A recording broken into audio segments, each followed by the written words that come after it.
আবার ডেকে নেবো আমাদের আরো দুজন গেস্ট রয়েছেন এখানে, বিশ্বনাথ দাকে। ওই দেখো, একটু জোরে হাততালি হবে বিশ্বনাথ বসু, আপনাদের সকলের প্রিয় বিশ্বনাথ বসু আমার ভাই। আচ্ছা, এবার একটা ছোট্ট কুইজ বলে দিই বিশ্বনাথকে মাইকটা দেওয়ার আগে। আচ্ছা বলুন, হ্যাঁ আপনার কথা এক্ষুনি শুনছি মাসিমা, আপনি ওখান থেকে বলুন, ওখান থেকে বলুন।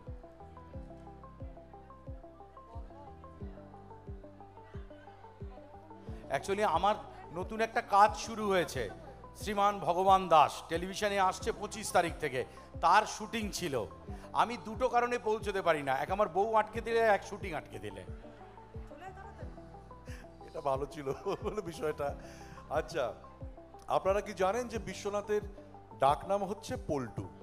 তো আমি কিন্তু মাঝে মাঝেই পোল্টে বলতে পারি, আপনারা কনফিউজড হয়ে যাবেন না। পোল্টে মানে হচ্ছে আমি বিশ্বনাথকেই বলছি। আচ্ছা, বিশ্বনাথ আমাদের সঙ্গে উপস্থিত আছেন। এবারে আরেকজন যে নক্ষত্রকে ডাকবো মঞ্চে, আমার আপনার সকলের অত্যন্ত প্রিয় আরেকজন অত্যন্ত কাছের মানুষ, দ্য ফ্যান্টাবুলাস, অপরাজিতা আঢ্য। একটু জোরে হাততালি হয়ে যাক অপার জন্য প্লিজ। অনেক অনেক ধন্যবাদ। অপা বস, বলতো তুই এদিকে বস, তুই এখানে বস না, অপর পাশে গিয়ে। হ্যাঁ, রাজন না, মঞ্চ আলো করে এখন বিশ্বনাথ বসু, অপরাজিতা আঢ্য। এতক্ষণ কুকিং কম্পিটিশনের জায়গায় কেমন চললো? সব থেকে বড় কথা, আমার সবটা টেস্ট করার পরে আমার মনে হলো আমি কোনো ফাঁকি দেব না। মানে মানুষের এই যে চেষ্টা, বর্তমানকে খুব ধন্যবাদ যে বর্তমান পড়তে পড়তে বড় হয়েছি, দীর্ঘদিন তাদের সাথে পথ চলা, সুখী গৃহকোণ এবং সাপ্তাহিক বর্তমান সবই তো আমাদের বেড়ে ওঠার সঙ্গে ওতপ্রোতভাবে যুক্ত। এবং সুখী গৃহকোণে আমি প্রায় টানা 5-7 বছর দুর্গাপুজোর ফ্যাশনের ছবি তুলে ছিলাম। তো সেখানে এই আজকে যে অনুষ্ঠান, কত মানুষকে এক জায়গায় করলো বলতো। আজকে তো মানুষ দেখাই করতে পারে না, এক জায়গায় তো হতেই পারে না, সেই আজকে সুযোগটা করে দিল।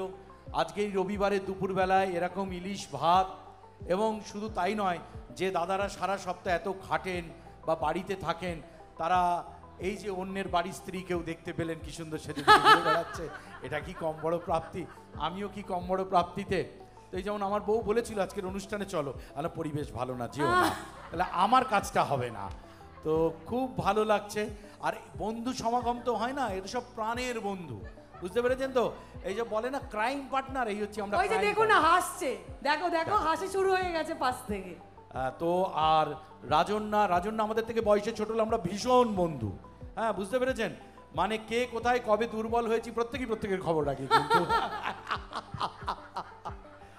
ওয়েলকাম সুজিত দার জন্য জোরে একবার হাততালি। আমাদের মধ্যে উপস্থিত হয়েছেন সুজিত বসু। থ্যাংক ইউ সুজিত দা, তুমি বসো প্লিজ। তো এই ভালো লাগার, আর সৌরভ গাঙ্গুলির সাথে একটা দুপুর কাটানো যে কোনো বাঙালির কাছে বড় প্রাপ্তি। বন্ধু আবির এসেছিল, আর অনেকগুলো মানুষকে পৌশালী ছিল আমরা একসঙ্গে পেলাম। Thank you. হ্যাঁ অপা, অপা কিছু তুমি বলো। কি বলবো বল, তোর যেটা ইচ্ছে। তুমি তো মাছ ভালোবাসো, আজকে তো ইলিশের ছড়াছড়ি, কতটা টেস্ট করলে? মাছ ভালোবাসি না, শুধু মাছই খাই, এবং সব কটা পদ আমি টেস্ট করেছি আজকে। কিছু কিছু আমার অসাধারণ লেগেছে, যেরকম একজন রেঁধেছিলেন একটি পুরাতনী রান্না শুধু কালো সর্ষে দিয়ে। কালো সর্ষেকে অত সুন্দর যে মানে ব্লেন্ড করানো যায় এবং সেটা যে তেঁতো হয় না, না খেলে বিশ্বাস করা যায় না। প্রত্যেকটা রান্নাই খুব ভালো। আর পল্টু যেরকম বললো, বর্তমানের সঙ্গে আমার সংসার অনেক দিনের, আমি বর্তমান পরিবারেরই লোক, তাই জন্য আমি সবসময় বর্তমান, কখনো অতীত হয়ে যাই না, আমি সবসময় বর্তমান। অনেক ধন্যবাদ সকলকে যে আমাকে এই অনুষ্ঠানে মানে অংশ হিসেবে নেওয়ার জন্য, আমাকে আমন্ত্রণ জানানোর জন্য, এবং ধন্যবাদ এত দর্শককে যারা গত 29 বছর চলছে আমার অভিনয় জীবনের, এত বছর ধরে আমাকে ভালোবেসে এসেছেন, এত আদর দিয়ে এসেছেন এবং এই জায়গায় রেখেছেন, তার জন্য আমি কৃতজ্ঞ। আহা, এবং তোর কথাগুলো সত্যি মন ছুঁয়ে যায়। যেরকম কবিগুরু বলেছেন, শ্রাবণের ধারার মতন পড়ুক ঝরে, একদম শ্রাবণ মাস এবং সেই ধারার মতন। না, কবিগুরু বলেছেন এটা অন্য কথা, কিন্তু এই সময় কথাটা তুমি কবিগুরুর সাথে যাবে না, কারণ এখন দুর্গাপুজোর আগে কেনাকাটা। আমার বউ চাই আমার পকেটের থেকে শ্রাবণের ধারার মতো পড়ুক ঝরে, সেটা তো সম্ভব নয়। আমার কার্ড থেকে পড়ুক ঝরে, সেটা তো হয় না। আপনি ভাবতে পারছেন আমাকে কি নিয়ে মাঝে মাঝে ঘর করতে হয়, বুঝতে পেরেছেন তো? আচ্ছা, আমি যেহেতু আমরা বর্ষামঙ্গল উদযাপন করছি আজকে, এবং আরেকবার আপনাদের মনে করিয়ে দিই, আপনারা সকলে জানেন তাও বলে দিচ্ছি, ফরচুনা প্রিমিয়াম কচ্চিঘানি মাস্টার্ড অয়েল এবং বর্তমান প্রেজেন্স বর্ষামঙ্গল 2025। যেহেতু বর্ষামঙ্গল, বর্ষার সঙ্গে একটা অদ্ভুত নিবিড় যোগাযোগ আছে ইলিশ মাছ এবং প্রেম দুটোরই। এই দুটোরই অভিজ্ঞতা এক এক করে জানবো। প্রথমে বিশ্বনাথের কাছে, পোল্টের কাছে। দেখ আমাদের না, সঙ্গে আমি এখনো প্রশ্ন শেষ করিনি। পোল্টে না না আমরা হ্যাঁ, প্রশ্ন শেষ করিনি। পোল্টে বদনাম গেল না, পোল্টে বলতে প্রশ্ন দেয় শেষ না। করিনি। পোল্টে তো এবার বিষয়টা হচ্ছে ইলিশ মাছটা নিয়ে পরে জিজ্ঞেস করব। আমরা একটু বিশ্বনাথের এই বিষয়টা কেউ জানে না বা কেউ হয়তো কখনো বলে না। হ্যাঁ, মানে he is always been an observer. হ্যাঁ, অবজার্ভ করেছে, অ্যাবজর্বও করেছে, কিন্তু অবজার্ভ করেছে বেশি। তো সুতরাং বিশ্বনাথকে জিজ্ঞেস করব যে বর্ষার প্রেম নিয়ে, ছোটবেলার প্রেম নিয়ে, দুর্গাপুজোর প্রেম নিয়ে, বর্ষার সময় প্রেম নিয়ে তোর তো প্রচুর অভিজ্ঞতা নিশ্চয়ই আছে, আমাদের প্রত্যেকেরই আছে, একটু শেয়ার করো। অ্যাকচুয়ালি আমার কাছে প্রেমটা কীরকম তোকে বলে ফেলি। আমি যখন প্রেম প্রেম মন নিয়ে ঘুরে বেড়াতাম, অনেকটা সল্টলেকে বা প্রান্তিকে সুন্দর বাড়ি দেখার মতো, বুঝতে পেরেছেন তো? প্রত্যেকটা বাড়ি আপনি দেখছেন কোনোটাই আপনার নয়, আর কোনো বাড়িও আপনাকে চায় না যে আপনি ওই বাড়িতে ঢুকে আসুন, কারণ কারোর একটা মালিক রয়েছে। তো আমার এরম একটা নদরকান্তি চেহারা, এরম একটা নোয়াপাতি ভুঁড়ি, আর লোকে কপাল নিয়ে জন্মায়, আমি গাল নিয়ে জন্মেছি। তো আমাকে কোনো মেয়েই তখন খুব একটা যে এসো গো, বসো গো, খাও গো। বান্ধবীরা কলেজে, আমি নাকি কবে সিনেমায় নাম করব, তারপরে আমি সংসার করব। একে একে সবাই চলে গেল, আমি জলসাগরের বিশ্বম্বর রায়ের মতো পড়ে থাকলাম। আমার দিকে যে খুব এই সিনেমায় নাম করার পর এই মেয়েটা তার ফলাফল এত খারাপ হবে বুঝতে পারিনি। একজনই রাজি হয়েছিল, যে আমাকে রোজ বলে আমার কপাল পোড়া ছিল তাই আমি এখানে এসে পড়েছি। তো তখন আবার তাকে আমি মনে মনে বলি, সামনে তো বলি না, আমি বউয়ের মুখের উপরে কথা বলি না। তো তো আমি এখন ওই জন্য বউকে মনে মনে বলি যে এখন আমি যখন শো করি, আমি যখন এখন ফাংশন করি, অনেক চোখেই পড়তে পারি, আহা স্বামীটা যদি এরম হতো। দেখুন একটু জোরে হাততালি দেবে না, সান্ত্বনা পুরস্কারও তো দিতে পারেন।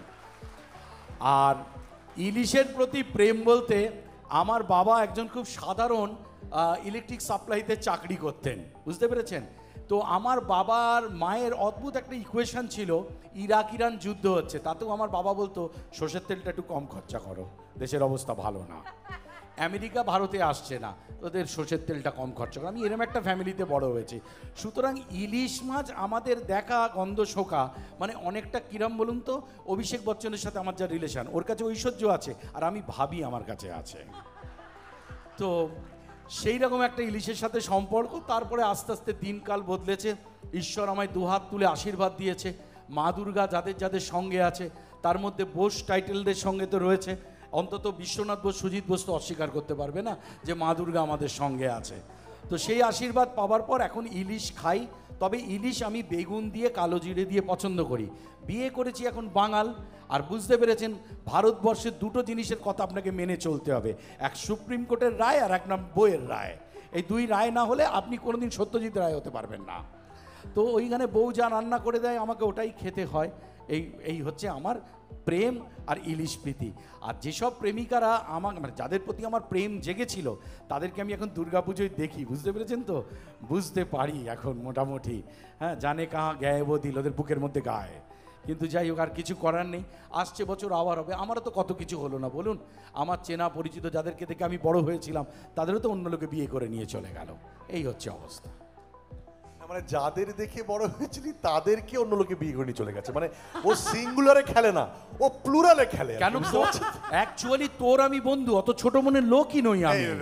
তুই সারা জীবনে প্রত্যেকদিন সকাল থেকে রাত অবধি তোর চোখের ছবি চেঞ্জ হয়ে যায়। ওর বউ বলে তুমি থামবে কবে? আর আমি বাংলা ফিল্ম ইন্ডাস্ট্রিতে কাজ করি, ভালো অভিনয় না করতে পারি, 4টে প্রেম 7টা বিয়ে তো করতেই পারি, আপনারা তো কিছু বলতে পারবেন না। আপনি একটাও কথা বিশ্বাস করবেন না। শুনুন, আমি একটা কথা বলি আপনাদের, শুনুন, এটা খুবই, এটা মন দিয়ে শুনুন।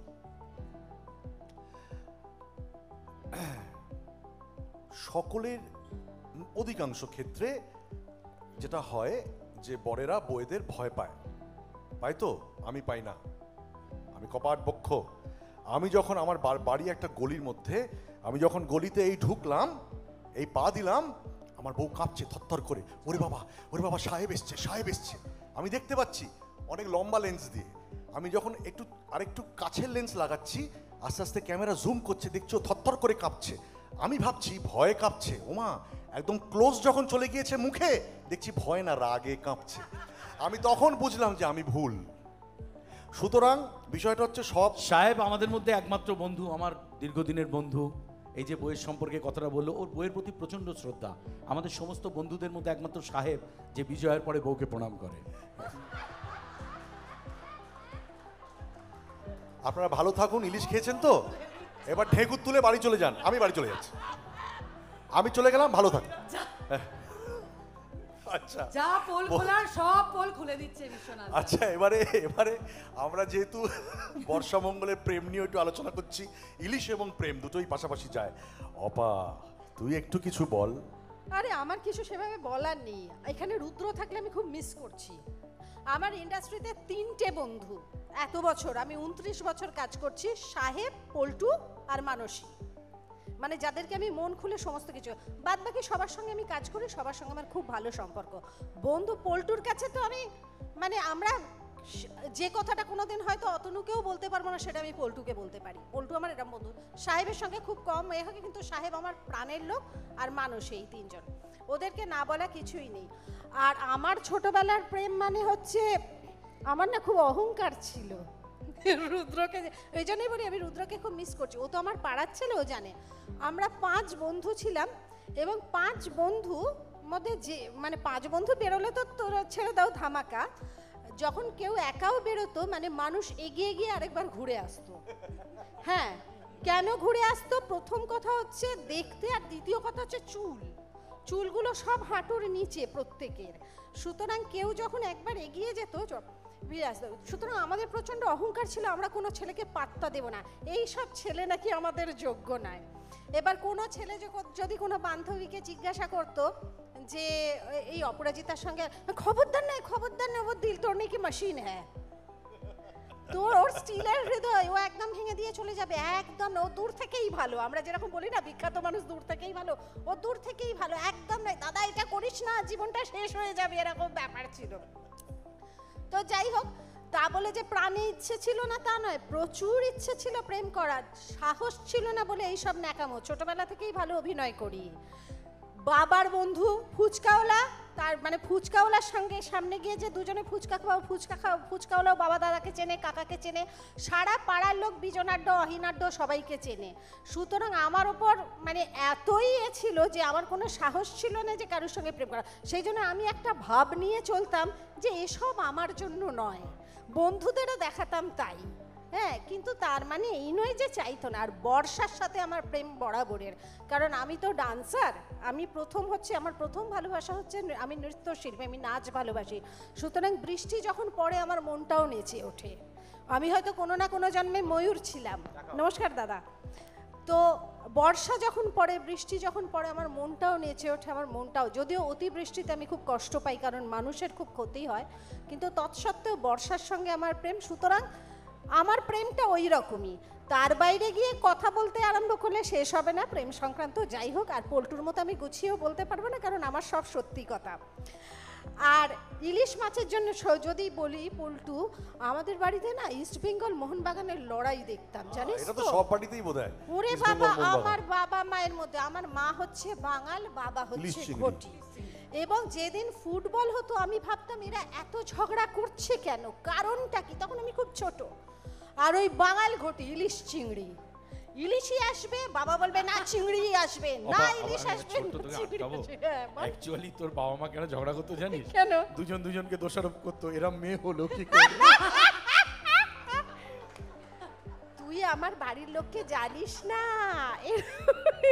হ্যাঁ, এই ইলিশ এই চিংড়ি, কিন্তু আমরা যেহেতু মানে আমার বাঙালদের রান্না খুব ভালো লাগে, চিংড়ি তো আমার অবশ্যই প্রিয়, ইলিশ আমার খুব প্রিয়। কিন্তু পল্টু যেটা বললো যে আমরা এত মধ্যবিত্ত পরিবার যে আমাদের একসময় বাড়িতে ইলিশ মাছ আসা ছিল সুদূরের অলিক কল্পনা। হয়তো দুর্গাপূজার সময় ছিল, দুর্গাপূজার সময় এলো, বা বছরে একদিন।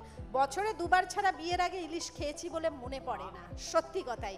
বিয়ের পর এসে শ্বশুর বাড়িতে ফিল করলাম যে ইলিশ মানে এত শ্বশুর মশাই ইলিশ খাইয়েছিলেন, বিয়ের প্রথম বছর মনে হচ্ছিল গা দিয়ে ইলিশের গন্ধ ছাড়বে। সারা এতে এত ইলিশ আর এত আম খাইয়েছিলেন আমি খেতে ভালোবাসি বলে, যে মনে হতো গা দিয়ে ইলিশের গন্ধ ছাড়বে। তার আগে ইলিশ মাছ খাওয়াটা আমাদের কাছে বিলাসিতাই ছিল। না, এই প্রসঙ্গে একটা কথা বলি, অপা কিন্তু apart from being a brilliant actor, we all know that, মানে she is born with the extras of brilliance. আমি তোকে বলি হচ্ছে ও হচ্ছে একজন মাল্টাই জিনিয়াস একজন মানুষ, হ্যাঁ, সব রকম জিনিয়াস বিষয়গুলোকে নিয়ে আমি বলি এ যুগের মলিনা দেবী। তো অপা কিন্তু also is a very good cook, হ্যাঁ, খুব ভালো রাঁধতে পারে, হ্যাঁ। এবং আমার এটা যদি একটু বলিস, যেহেতু আজকে আমরা ফরচুনা নিয়ে মানে ফরচুনা নিয়েও আমরা আলোচনা করছি, কচ্চি ঘানি মাস্টার্ড অয়েল, প্রিমিয়াম কচ্চি ঘানি মাস্টার্ড অয়েল ফরচুনা। ফরচুনা আমাদের সকলের ঘরে ঘরে আছে, আমরা জানি। সর্ষের তেল দিয়ে আমরা সবসময়, এই সর্ষের তেল দিয়ে আমরা ভালো ভালো, আই এম সরি, ফরচুন কচ্চি ঘানি মাস্টার্ড অয়েল, এবং ফরচুন দিয়ে আমরা, আমাদের প্রত্যেকের বাড়ি বাড়িতে ফরচুন আছে, এবং সেটা দিয়ে আমরা প্রত্যেকে দৈনন্দিন খাবার খাই। এবং আমার এটাই তোকে জিজ্ঞেস করা যে তুই কি কি রান্না করতে ভালোবাসিস, এবং কোন রান্নাটা সব থেকে বেশি খাওয়াতে ভালোবাসিস? এত বছর বাড়ি গাড়ি যা করেছি সবই তো অর্ধেক রান্নার পয়সাতেই। হ্যাঁ, মানে একটা সময় আমাদের ইন্ডাস্ট্রি ছিল অভিনয় করলে তো এইটুকুনি পয়সা পেতাম, এখন হয়তো কালে ভদ্রে বেড়েছে একটু। তখন এই যে বিভিন্ন পত্রিকার মাধ্যমে যে কুকারি শো হতো, তাতে সব জায়গায় হয় আমি রাঁধতে যেতাম, না হলে আমি জাজ হিসেবে যেতাম। সুতরাং আমি বলি, আমি যে যা কিছু করতে পেরেছি আমার জীবনে তার অধিকাংশ রান্নার পয়সায়। পরবর্তীকালে অনেক কুকারি শো তো করেইছি, এখনো পর্যন্ত সবই করে থাকি। এবং রান্না বলতে সব রাঁধতে পারি, হেন কোনো জিনিস নেই যে রাঁধতে পারি না। কোন রান্নাটা তোর সব থেকে পছন্দের, যদি করতে ভালোবাসিস? যদিও রান্না তো ভালোবেসেই হয়, নিজে করতে ভালোবাসিস, নিজে রাঁধতে ভালোবাসিস। মিষ্টি দই দিয়ে চিংড়ি মাছ। ওরে বাবা, তাহলে মিষ্টি আপনাদের দই দিয়ে সকলে, চিংড়ি মাছ চট করে ঘটিরা ছাড়া কেউ পারবে না, আমরা কারণ দই ঘটি, কেটে আমরা যাবে, দই কেটে যাবে, আমি ঘটি। দই কেটে যাবে। আমিও ঘটি। তবে আমিও ঘটি। খাবারের ক্ষেত্রে বাঙাল ঘটিকে কিছু ম্যাটার করে বলো? সব হ্যাঁ রে, রকম করে খেতেই। করে করে করে? করে হ্যাঁ করে, ভালো রান্না অবশ্যই ছেড়ে করে। দেবে বাঙাল বলে এরকম হ্যাঁ হবে? করে। পল্টুকেও গান গাইতে বলবো, অপাকেও গান গাইতে বলবো। খুব ভালো তুই কি বাদ যাবি? অপা কিন্তু অসম্ভব ভালো গান করে, এটাও আপনাদের বলি। আজকের হ্যাঁ। অনুষ্ঠানে ও তো MP3 যখন তখন শুরু হয়ে যাচ্ছে, আজকে আমাদের গাইনি এখনো। না, আমি একটা কথা বলি, এটা আপনারা অনেকেই জানেন কিংবা জানেন না, অপরাজিতা আঢ্য এবং বিশ্বনাথ দুজনেই কিন্তু খুব ভালো গান করেন, এবং সেটা আমরা গাওয়াবো। তার আগে একটু ইন্টারাক্টিভ হোক, হ্যাঁ, আপনাদের সাথে। আপনারা, আমি জানি, আমি শুরুতে অনেকে হাত তুলেছিলেন, প্রশ্ন করবেন আপনাদের পছন্দের দুই শিল্পীকে, দুই তারকাকে। আপনারা প্রশ্ন করতে পারেন, একটা মাইক্রোফোন দিয়ে যদি কেউ একটু ভলেন্টিয়ার করে আমাদের দর্শক বন্ধুদের, তাহলে এক একটা প্রশ্ন আমরা ওখান থেকে নিয়ে নেব। এক এক করে যারা যারা প্রশ্ন করতে চান বিশ্বনাথকে এবং অপরাজিতাকে, আপনারা প্লিজ প্রশ্ন করতে পারেন। মাইক্রোফোন আপনাদের কাছে হাত তুলে, হ্যাঁ? পৌঁছে দেওয়া হবে, হাত তুলে। হ্যাঁ হ্যাঁ, বলুন স্যার। বিশ্বনাথদের কাছে আমার একটা প্রশ্ন, যদি অভিনেতা না হতেন তাহলে আপনি কি হতেন? রামকৃষ্ণ মিশন জয়েন করতাম, রামকৃষ্ণ মিশন জয়েন করতাম। বাহ, খুব সুন্দর সুন্দর সুন্দর প্রশ্ন, সুন্দর উত্তর। আচ্ছা, এবারে আর কে করতে চান হাত তুলুন। বিশ্বনাথকে কে প্রশ্ন করতে চান? আচ্ছা, আপনি, হ্যাঁ, মাইক্রোফোন বলুন। রামকৃষ্ণ মিশনে না গিয়ে আপনি খুব ভালো গায়ক হতে পারতেন। আপনার গান অপূর্ব অপূর্ব, যেমন সুন্দর গানের গলা তেমন সুন্দর গান, অপূর্ব। Thank you thank you thank you. আমি অপরাজিতাদিকেও আমার ভীষণ ভালো লাগে, ভীষণ ভীষণ। আপনি তো জমিদার বংশের ছেলে আমি জানি, তাহলে আপনি ঘটি ডোবে না। ও জমিদারি, ইলিশের জমিদার। গল্পটা দিলেন কেন? অ্যাকচুয়ালি আমি ওগুলো বলি, দেয়। আমার পৈতৃক সূত্রে একটা হয় না, যেমন ধরুন অনেকটা আমাদের বাংলা সিনেমা ইন্ডাস্ট্রি স্বর্ণযুগ বলি আমরা 60-এর দশক 70-এর দশককে, কিন্তু তা বলে কি আমরা এখন অভিনয় করছি না? আমরা তো করছি, কিন্তু আমাদের ইন্ডাস্ট্রির মধ্যে তো ছবি বিশ্বাস আর নেই, বসন্ত চৌধুরী আর নেই, অসিত বরণ নেই, কমল মিত্র নেই, ঠিক আমার উত্তম কুমার নেই।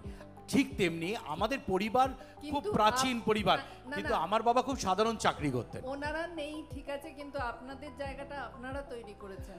আর সে আপনি ঠিক আছে, কিন্তু আপনার শিলিগুড়িতে রকেট বাসে যাওয়া দরকার, আপনার মানে আমাদের নিজেদেরকে আমরা অটোর লোক বলে মনে করছি, ওনারা অনেক বড় ব্যাপার ছিলেন। সেরকমই আমার পরিবার, খুব বড় পরিবার, খুব ঐতিহাসিক সম্পন্ন পরিবার, কিন্তু আমার বাবা খুব সাধারণ চাকরি করতেন। Thank you. আর একটা প্রশ্ন নেব, অপার জন্য নেব। অপার জন্য একটা প্রশ্ন নেব, আর একটা প্রশ্ন। আচ্ছা, উনি হাত তুলেছিলেন, যাকে ওটা পেছন দিকে চলে গেছে। নমস্কার অপরাজিতা ম্যাডাম, আপনার ওই প্রাণ খোলা হাসিটা একবার শুনতে চাই, ভীষণ ভালো লাগে যেটা। একবার প্রাণ কি খোলা চ্যানেল হাসি- নাকি? একবার এক খুললেই ঝলকের শুরু হয়ে জন্য যাবে। দেখিয়ে দিয়েছিল। এ কি চ্যানেল নাকি? যে আসছে তো। হাসিটা ভীষণ ভালো লাগে। না না, আপনি কি ওকে নিউজ চ্যানেল ভাবেন যে চালিয়ে দিলে ঝগড়া শুরু হয়ে যাবে? না না না, একদমই নয়, একদমই নয়। ওই জন্য তো রিকোয়েস্ট করলাম হাসিটা একবার হাসার জন্য, সবার যাতে মন মাইক্রোফোনটা ভালো দে হয়ে না, যায়। তোর হাসি শোনার জন্য ভিড় হচ্ছে, তুই তো ফাংশনে ফাটিয়ে দিবি রে এবার। আসুন আসুন, অপাকে একটা চ্যানেল যোগাযোগ করেছিল, ওই কমেডি চ্যানেলগুলো আছে না যেখানে হাসি ঠুকিয়ে দেওয়া হয়, না না, তারা এটা বলেছে একটা রেকর্ডিং। অদ্ভুত ঘটনা আছে, আমি বলছি সেটা। আমি একবার একটা চ্যানেলে মহালয়া চলছে বিকেলবেলা, আমার শ্বশুরমশাই বসে বসে দেখছেন। এবার আমি দেখছি, আমি সে বছর তো মহালয়া দুর্গা সাজিনি, বুঝতে পেরেছিস তো।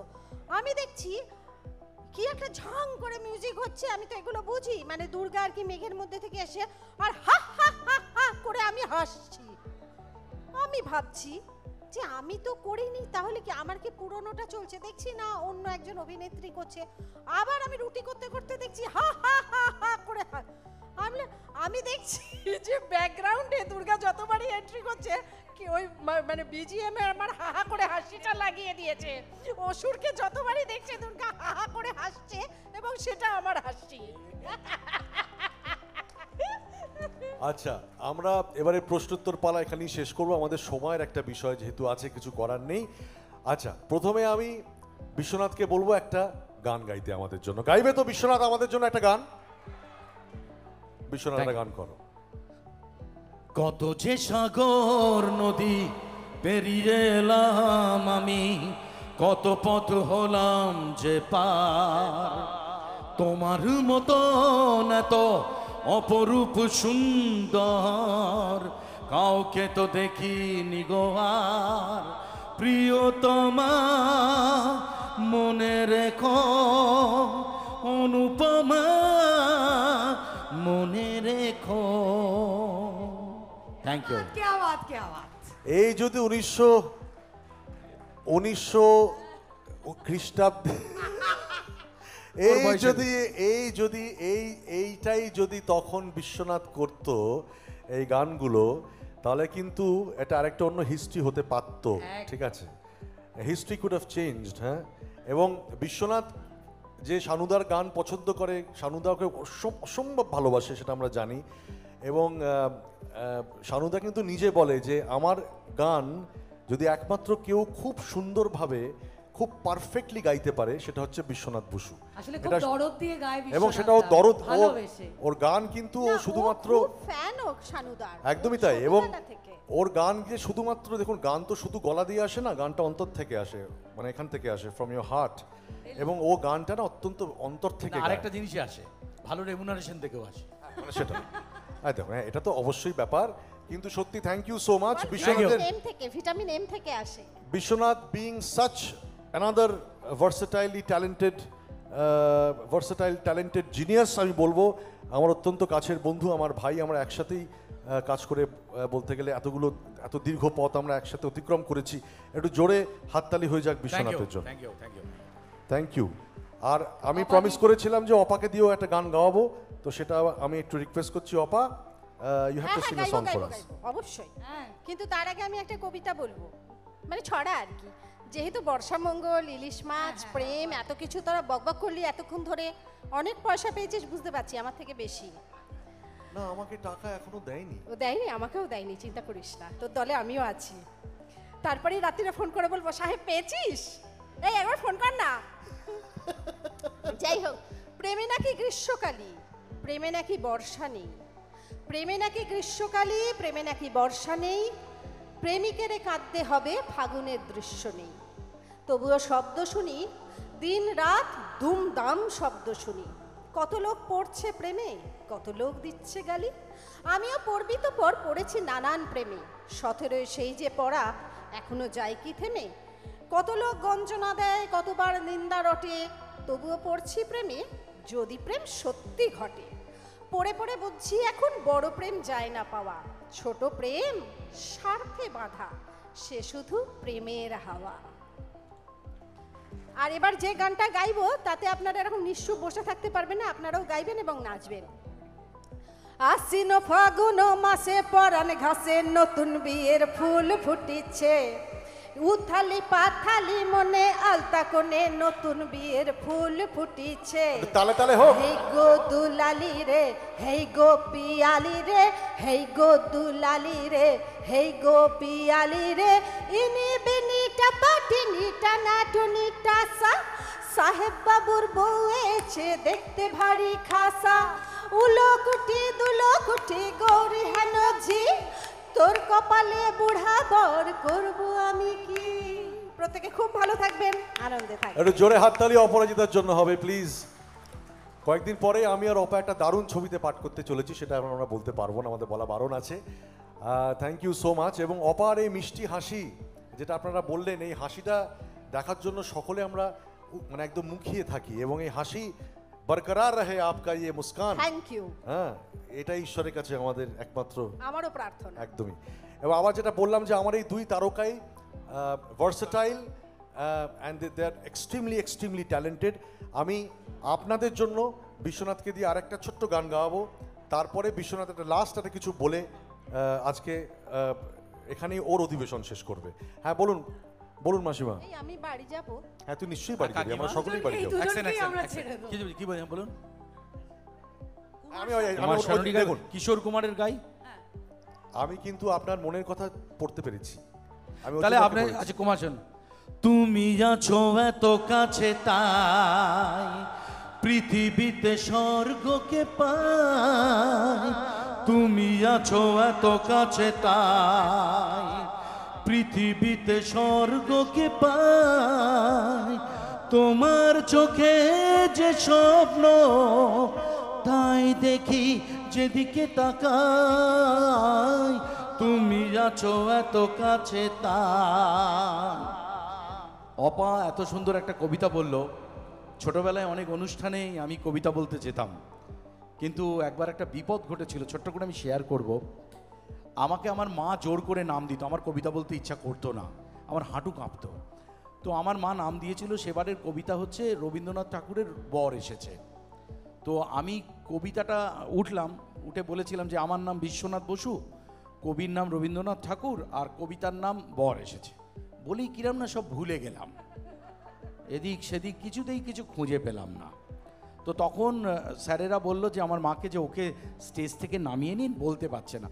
তো আমার মা যত রাগ পাঞ্চিং ব্যাগ আমার বাবার ওপরে, তোমার মতো হয়েছে, একটা কিছু বলতে পারে না, পুরো থেমে গেল।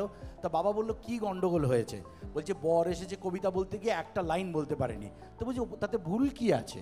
তো যে ভুল নেই কেন? বলছে বর এসেছে, তার মানে কার বাড়িতে এসছে? কন্যা পক্ষের বাড়িতে, এবার পুরো দায়িত্ব ওদের, রবীন্দ্রনাথের নয়। Thank you very much. আচ্ছা অ্যাডাপ দাঁড়া এখনো হয়নি পোল্টে। Public demand duet, public demand আছে, ডুয়েট কিছু করার নেই। এটা পাবলিক ডিমান্ড ডুয়েট কি?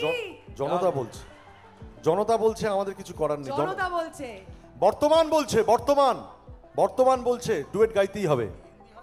যা খুশি কর না, এটা ডুয়েট গান কর। तुझे देखा तो ये जाना सनम, प्यार होता है दीवाना सनम, अब यहाँ से कहाँ जाए हम, तेरी बाहों में मर जाए हम।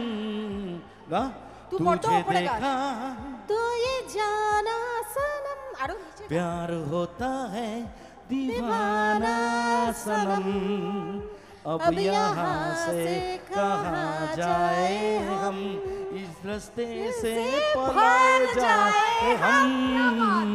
Thank you very much. Thank you. Follow করুন বর্তমান।